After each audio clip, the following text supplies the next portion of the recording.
90 के दशक की अगर बात करें, तो उस दशक में बहुत सारे ऐसे चेहरे हमारे सामने आते हैं, जो हमें उन अपनी फ़िल्मों के द्वारा बहुत ही ज़्यादा जो है अपनी मेमोरीज़ में याद रखने के लिए मजबूर करते हैं।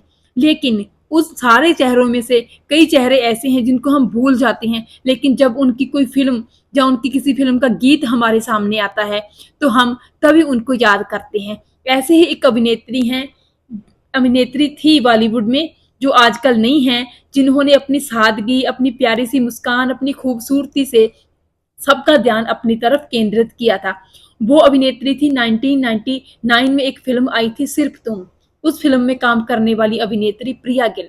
जी हाँ, प्रिया गिल का जन्म 9 दिसंबर 1975 को पंजाब में हुआ था। उनके पिता एक जो थे आर्मी में ऑफ़िसर थे। उसके बाद प्रिया गिल जो थी उन्होंने अपने कॉलेज टाइम में भी बहुत सारे कॉन्टेस्ट्स में हिस्सा लिया, ब्यूटी कॉन्टेस्ट्स में। उसके बाद वो फेमिना मिस इंडिया मुकाबले में गई, जहाँ पर वो सेकंड रनर अप रही। सेकंड रनर अप रहने के साथ ही उनको बॉलीवुड में बहुत सारी फ़िल्में मिलने लगी। तभी अमिताभ बच्चन ने अपना एक प्रोडक्शन हाउस बनाया था। वो बहुत सारे जो कलाकारों को, नए कलाकारों को मौका देना चाहते थे अपने इस प्रोडक्शन हाउस में बनने वाली फ़िल्मों के लिए। तभी एक टैलेंट हंट प्रोग्राम रखा गया, जिसमें जो प्रिया गिल भी शामिल हुई थी। इस टैलेंट हंट प्रोग्राम में अमिताभ बच्चन ने प्रिया गिल को भी सेलेक्ट किया था, और उनको मिली थी अमिताभ बच्चन के प्रोडक्शन हाउस में बनने वाली फ़िल्म तेरे मेरे सपने। इस फ़िल्म में अरशद वारसी थे, और इस फ़िल्म में ही चंद्रचूड़ सिंह भी थे। ये फ़िल्म हालाँकि सफल नहीं रही थी, लेकिन फिर भी प्रिया गिल को नोटिस किया गया था, उनकी खूबसूरती के कारण, उनकी सादगी के कारण। प्रिया गिल को इसके बाद भी काफ़ी फ़िल्में मिली, जिससे जैसे बड़े दिल वाला, और साउथ की भी काफ़ी फ़िल्में थी, लेकिन वो ज़्यादा चली नहीं।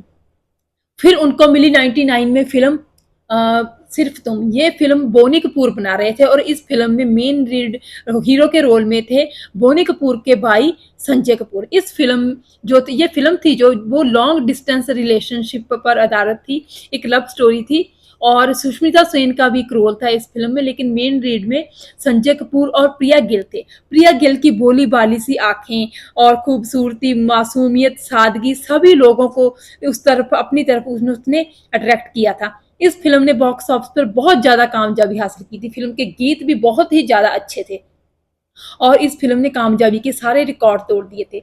लेकिन इस फ़िल्म को करने के बाद जो थी प्रिया गिल, उनको फ़िल्में ज़्यादा नहीं मिली। हालाँकि कुछ फ़िल्में उनको मिली थी, जैसे उन्होंने एक फ़िल्म की थी जोश, जिसमें वो शाहरुख खान के साथ थी।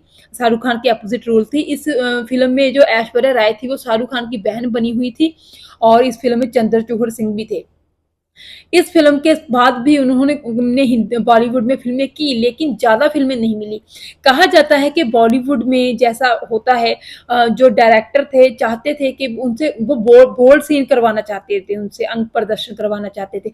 लेकिन प्रिया गिल क्योंकि पंजाबी सिख फैमिली से बिलॉन्ग करती थी, उनके ट्रेडिशन थे, कुछ रिवायतें थी, वो अपने परिवार के जो प्रिंसिपल हैं, सिद्धांत थे, उन पर वो चलना चाहती थी। वो अपने टैलेंट के दम पर ही फ़िल्में हासिल करना चाहती थी, ना कि किसी शॉर्टकट रास्ते से। तो उन्होंने जैसा डायरेक्टर कहते थे, प्रोड्यूसर डायरेक्टर को करने के लिए कहते थे, उन्होंने उस तरह का कुछ भी करने से मना कर दिया था। तो इस तरह धीरे-धीरे करके उनको फ़िल्में मिलनी लगभग बंद ही हो गई। इसी दौरान कहा जाता था कि उन्होंने कुछ साउथ की फ़िल्में भी की थी। इसके बाद एक भोजपुरी फ़िल्म भी उन्होंने की थी, और 2000 सन के करीब उन्होंने एक फ़िल्म पंजाबी की थी, जी आया नू, जो कि पंजाबी सिंगर हरभजन मान के साथ उनकी फ़िल्म थी। जिस फ़िल्म को भी दर्शकों ने बहुत पसंद किया था। तो उसके बाद प्रिया गिल को हिंदी फ़िल्में तो मिलनी लगभग बंद ही हो गई थी, क्योंकि जैसा हिंदी फ़िल्मों में होता है, अंग प्रदर्शन वो करना नहीं चाहती थी, और उसके दम बिना उनको फ़िल्में मिलनी बहुत मुश्किल थी। उसके बाद कहा जाता है कि प्रिया गिल जो थी बिल्कुल ही लाइमलाइट से दूर चली गई थी।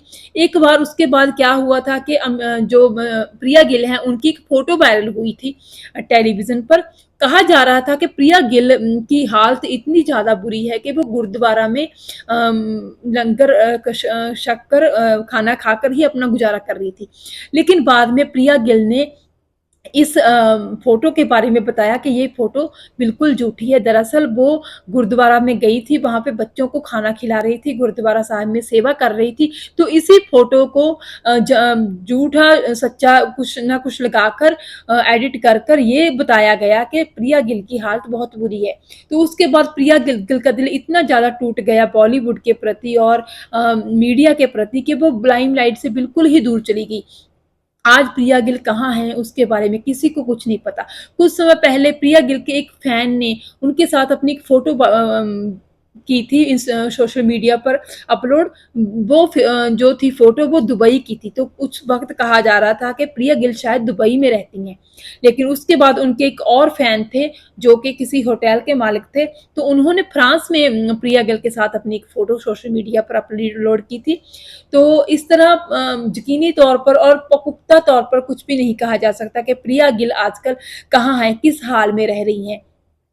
क्योंकि वो जो भी उनके साथ बॉलीवुड ने किया या मीडिया ने किया उसके बाद वो लाइमलाइट से बिल्कुल ही दूर चली गई। वो बिल्कुल ही जो थी अकेली ज़िंदगी गुजारने लगी। आजकल वो कहाँ रह रही हैं, किस हाल में हैं और उन्होंने शादी की या नहीं की, कैसी उनकी पर्सनल लाइफ़ है, इसके बारे में कुछ नहीं कहा जा सकता। लेकिन इतना हम ज़रूर कह सकते हैं कि प्रिया गिल एक बहुत ही सच्ची ईमानदार लड़की थी जो अपने टैलेंट के दम पर भारतीय फ़िल्म उद्योग में काम करना चाहती थी, अपनी एक ख़ास जगह बनाना चाहती थी। लेकिन बॉलीवुड के जो होते हैं रूल होते हैं, रेगुलेशन होते हैं, उन पर वो खरी नहीं उतरती थी।